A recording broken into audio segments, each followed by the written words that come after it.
yapışın mayzılı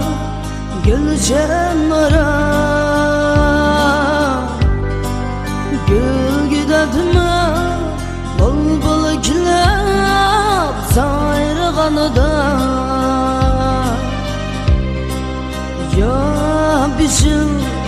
mayzılı gülşen ara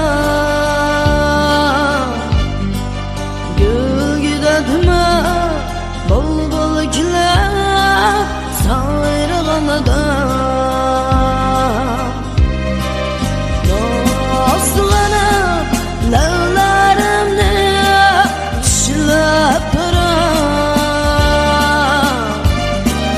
demoqchimi deganlarim esdamdimi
yumşaqna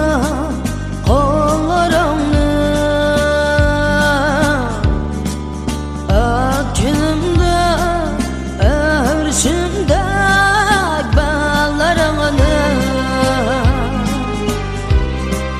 to'qinimda yumshaqna qo'llaringni akimda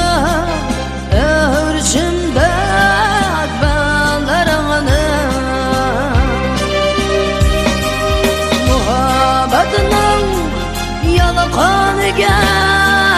chidi yalama